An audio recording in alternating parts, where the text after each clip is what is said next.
Il-Gvernijiet da white paper għal konsultazzjoni pubblika dwar l-ġdid dwar is-saħħa u s-sigurtà fuq il-post tax-xogħol li għandalan li fil-postijiet tax-xogħol ikun hemm aktar kultura favur is-saħħa u s-sigurtà tal-ħaddiema.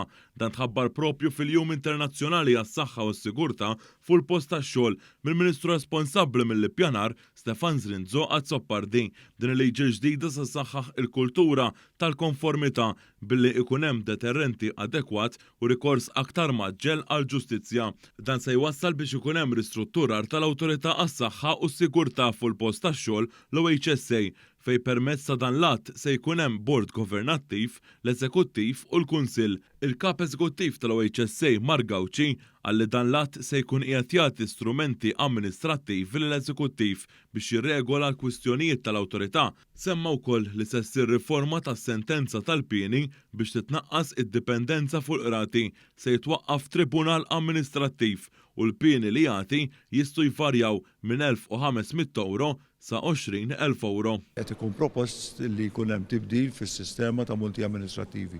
Illum l-uniku meta persuna jirċievi multa amministrativa mill-OHSA, l-uniku rimedju li jista' jkollu huwa li jitla l-qorti. U def poġġi ħafna pressure fuq il-qrati ta' Malta u allura qegħdin nipproponu li jkun hemm struttura ġdida li huwa permezz ta' tribunal fej reati ta' natura minima ta' natura żgħira ikunu jistgħu jinstemaw minn dawn it-tribunali amministrattivi.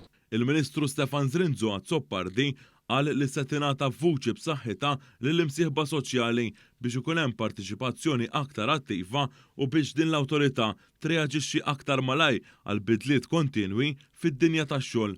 Semma li din il-white paper inħarġet meta kien hemm żieda fil-ħaddiema u anke quddiem ir-realtà tal-fatt li f'pajjiżna hawn ħaddiema minn nazzjonijiet differenti. Sostna li se jkun hemm tisħiħ fl-infurzar u qal li fl-aħħar snin kien hemm żieda fl-ispezzjonijiet li għamlet din l-awtorità bejn l-2017 u l-2022 fil-fatt saru aktar minn 24,000 spezzjoni. Irridu l-ewwel nett inkomplu nagħtu aktar għodot lil din l-awtorità biex insaħħu l-ħidma tagħha, għodot li jagħmluha awtorità dejjem aktar effiċjenti fl-infurzar tal-liġi permezz ta' għodot ġodda. Imma parti minn hekk fil-ħidma kollha li titissir biex inkomplu inkattru kultura favur aktar saħħa u sigurtà fuq kull post tax-xogħol f'kull settur f'pajjiżna. Din il-konsultazzjoni pubblika se tibqa' għaddejja sad-9 ta' Ġunju u wieħed jista' jaċċessa mis-sit publicconsultation.gov.mt.